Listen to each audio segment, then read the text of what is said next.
Praise lord అండి. మీ అందరికీ బాగున్నారు కదా? మీ అందరు చూడండి, దేవుడు అబ్రహామును పిలిచి నీ కుమారుని నాకు దహన బలిగా అర్పించమని చెప్పగానే అబ్రహాము, ఏంటి ప్రభువా నువ్వు అడిగేది?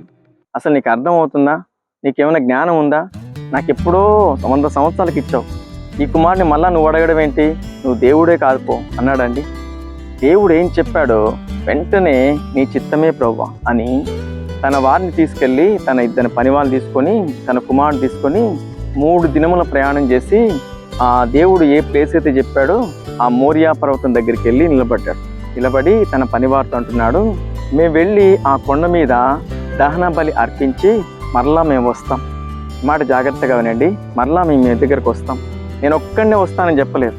అంటే అబ్రహాముకు తన దేవుడు ఎంత శక్తి కలిగిన వాడో. ఆయన దహన బలి కోరే దేవుడు కాదని తెలుసు, కానీ ఎందుకో కుమారుని అడిగాడు. తన ఉద్దేశం ఉన్నతమైంది, ఏదో నాకు ఇవ్వబోతున్నాడు, ఏదో నాకు జరిగించబోతున్నాడని అబ్రహాం ముందే ఎరిగి పనివార్త అంటున్నాడు, మరలా మేమిద్దరం వస్తాం. ఎంత విశ్వాసం చూడండి. అబ్రహాం చెప్పినట్టు విని ఆ ప్రకారంగా చేసిన తరువాత అబ్రహామును దేవుడు బహుగా ఆశీర్వదించాడు.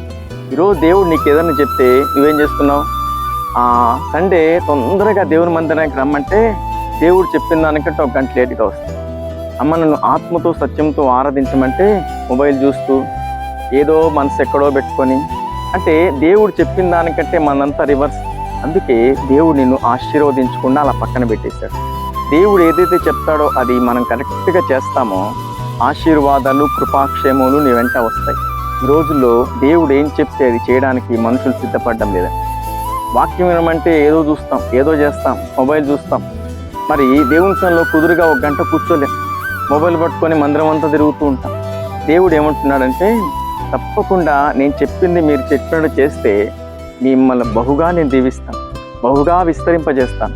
ఆకాశ నక్షత్రముల వలె, సముద్ర తీరపు ఇసుకరేణుల వలె అబ్రహాం ఎప్పుడు దీవించబడ్డాడంటే చెప్పింది చెప్పినట్టు కరెక్ట్గా చేశాడు. నువ్వు ఇప్పుడు కుమారుని తీసుకుంటే నాకు నీ ఇంటికాడ ఏం చెప్పాలా, నా భార్యకి ఏం చెప్పాలా, మా వాళ్ళకి ఏం చెప్పాలా, ఇవి ప్రశ్నలు వేయలేదండి. నువ్వు అడుగుతున్నావు కాబట్టి ఓకే. పైకి ఎక్కాడు, కత్తి మీద వేసేటప్పుడు ఆపేసే.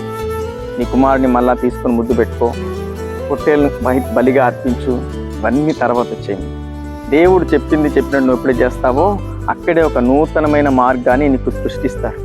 ఒక మంచి ఆలోచన నీకు చెప్తాడు, మంచి రాజమార్గం నీకు చూపిస్తాడు. అటువంటి కృప మీ అందరికీ ప్రభు దయచేసి నడిపించునుగా. ఆమేన్.